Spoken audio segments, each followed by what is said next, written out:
Selamat datang di channel Guru Merekam. Sebelum menonton video ini, jangan lupa like, subscribe, dan bagikan. Kali ini, kita akan membahas tentang pembelajaran online P3K 2021. Materi teknis.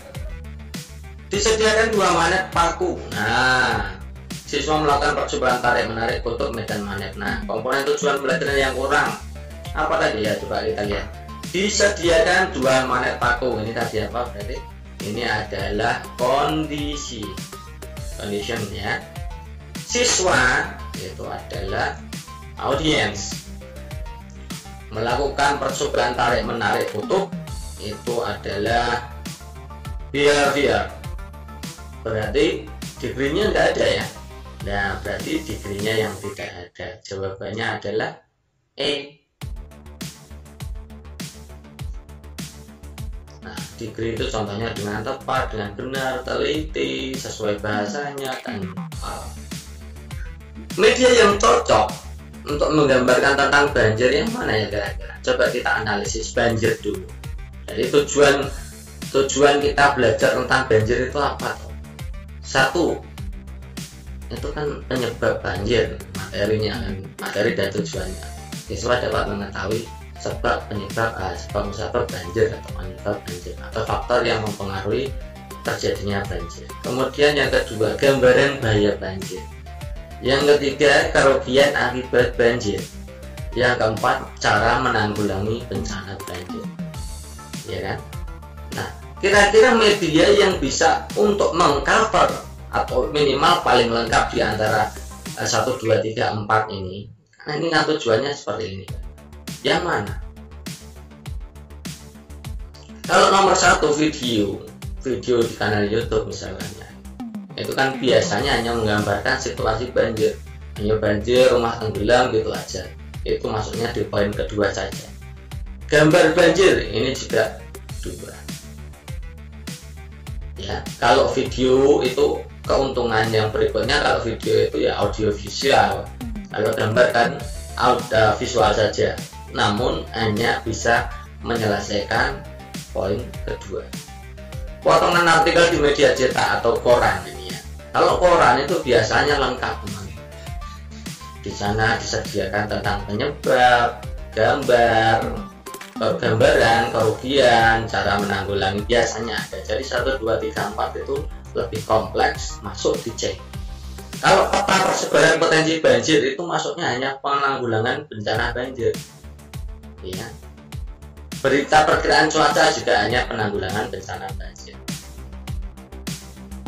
Karena dengan media pembelajaran kita masuk ke nomor 3.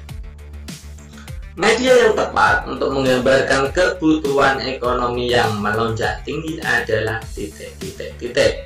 A. Potongan artikel media cetak. B. Video di kanal YouTube. C. Tayangan berita di televisi. D. Daftar harga barang produk terbaru. Daftar harga barang pokok terbaru. E. Buku paket. Nah teman-teman, coba kita analisis dari tujuan dulu. Tujuan kita belajar tentang ekonomi yang melonjak tinggi itu kan pasti ya penyebabnya, gambar situasinya, dan akibat yang terjadi. Ya. Jadi kalau untuk mengcover 3 tujuan pembelajaran ini yang paling cocok adalah ya A dan C. Ya, A dan C. Lalu jawaban yang tepat A apa C? Nah, kita gunakan sekarang ya kedua.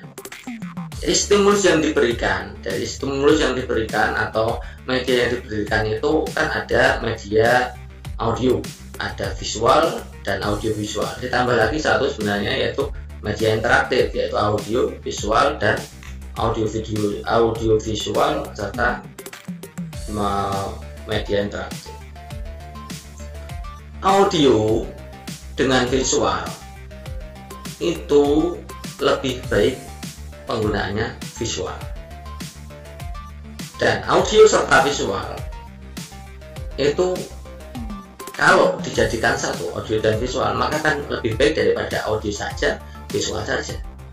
Nah, apalagi dengan video pembelajaran interaktif yang berinteraksi dengan peserta didik itu jauh lebih baik lagi. Coba kita lihat cek ya A dan C. A itu potongan artikel itu hanya visual, ya. Kemudian tayangan berita di televisi itu audio dan visual. Maka jawaban yang tepat adalah yang C, yang menggunakan audio serta visual. Nilai lebihnya di situ. Oke ya. Nomor 3 itu. Nomor 4.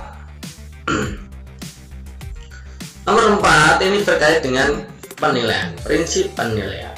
Ya, ini akan menjadi penting, silahkan dipahami. Jadi prinsip penilaian nanti kalian harus menghafalkan itu, kemudian memahami. Yang paling penting itu memahami, karena soal-soalnya akan sulit. Kita akan kasihkan beberapa contoh untuk soal dari prinsip-prinsip penilaian. Nomor 4 kita bacakan. Penilaian yang dilakukan oleh seorang guru harus didasarkan pada prosedur dan kriteria yang jelas, tidak ditengaruhi oleh subjektivitas penilai. Hal ini sesuai dengan prinsip penilaian A terbuka, B menyeluruh, C bermakna, D adil, E sahih. Kita akan bahas satu-satu. Ini penilaian yang dilakukan oleh seorang guru harus didasarkan pada prosedur dan kriteria yang jelas, tidak dipengaruhi oleh subjektivitas. Nah, ini maksudnya objektif, teman-teman.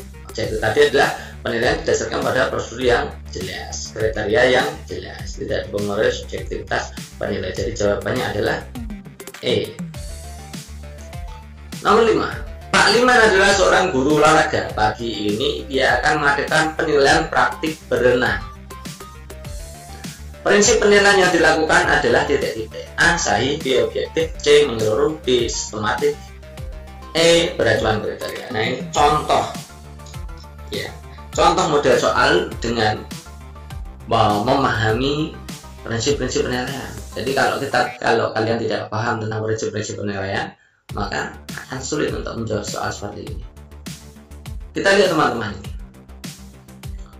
Jadi pada soal nomor 5 itu tujuan penilaiannya adalah teknik berenang, ya kan? Kemudian jenis penilaiannya adalah praktek. Apakah cocok? Nah, apakah cocok apabila kita menilai bagaimana teknik berenang, gaya dada, gaya perut, dan itu menggunakan praktek? Kalau penilaian sahih itu artinya penilaian berdasarkan pada data yang mencerminkan kemampuan yang dibuat. Itu maksudnya ya. Jadi antara yang akan dinilai penilaiannya, yang akan dinilai dengan teknik penilaiannya itu cocok, itu namanya sahih. Jadi kalau kita belajarnya, kita akan menilai teknik berenang dengan praktek, iya pas. Teknik berenang itu cara menilainya yang paling tepat adalah praktek. Masa kita belajar tentang bagaimana gaya berenang, gaya dada, gaya perut, gaya apa itu dengan menggunakan tes tertulis, kan tidak cocok, ya. Jadi kalau kita mengajarkan untuk sesuatu yang bisa dinilai untuk praktek, ya gunakan praktek, gitu ya. Match antara apa yang dinilaikan atau kompetensi dasar yang akan dinilai dengan jenis penilaiannya, itu kalau match itu namanya sahih. Jadi jawabannya adalah A. Nomor 6. Bu Linda adalah seorang guru seni. Hari ini dia akan menilai kemampuan siswa dalam membuat lukisan. Setelah hasil lukisan siswa, selain hasil lukisan siswa yang dinilai, teknis dalam menggambar, cara menggunakan alat perlengkapan, dan juga sikap siswa dalam menghargai karya temannya juga menjadi acuan penilaian. Dalam hal ini, Bu Linda telah menerapkan prinsip apa? Coba kita lihat. Yang dinilai apa? Hasil lukisan berupa tesnya, produk, dan ini penilaian keterampilan. Kemudian teknik menggambar, ini juga praktek, penilaian keterampilan juga. Kemudian menggunakan alat, ini juga praktek, penilaian keterampilan. Kemudian sikap menghargai, ini adalah penilaian sikap. Jadi dalam hal ini Bu Linda itu menggunakan beragam penilaian, keterampilan maupun sikap ada. Tidak hanya mengukur tentang keterampilan, juga menggunakan beragam teknik, penilaian produk, penilaian praktek, kemudian ada penilaian sikap, macam-macam. Nah, dalam hal ini berarti yang diterapkan oleh Bu Linda adalah menyeluruh. Nah, kalau menyeluruh itu apa? Penilaian oleh pendidik mencakup semua aspek kompetensi, semua aspek kompetensi, dalam hal ini minimal tidak hanya satu kompetensi yang dinilai. Dalam hal ini penilaian yang pada soal nomor 6 itu kan keterampilan dan sikap. Teknik penilaiannya juga berbeda-beda, produk, praktek, dan sikap. Sikap itu bisa jurnal, bisa macam-macam. Jadi jawaban yang paling tepat adalah menyeluruh.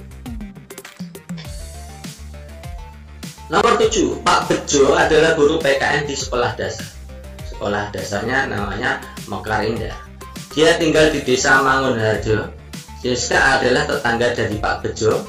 Setiap pembagian hasil evaluasi, siswa selalu diberi nilai 85 oleh Pak Bejo.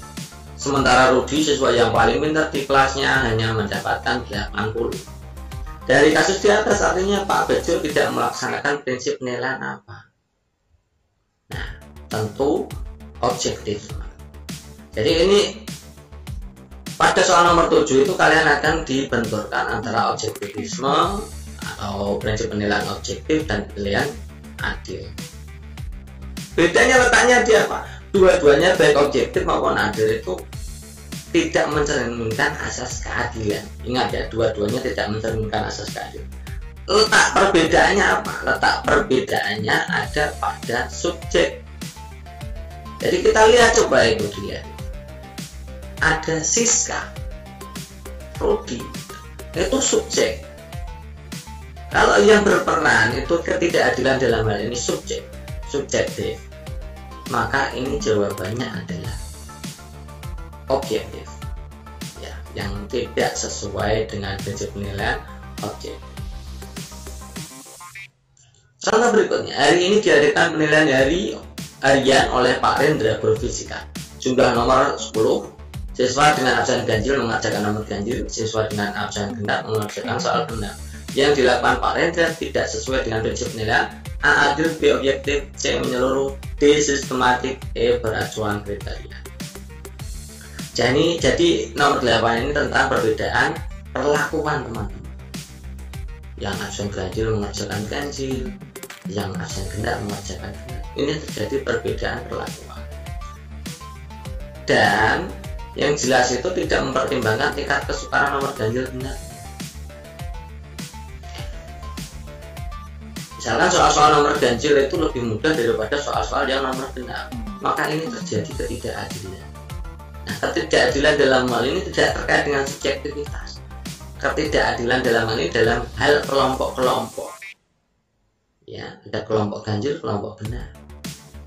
Maka ini termasuk dalam hal pelanggaran yang adil, menguntungkan peserta didik yang lain, merugikan peserta didik yang lain. Ya, ini maksudnya adalah adil. Jadi bedanya antara objektif dan adil di situ. Kalau objektif itu terkait dengan subjek, kalau adil itu terkait dengan perlakuan dalam hal kelompok. Bedakan itu ya.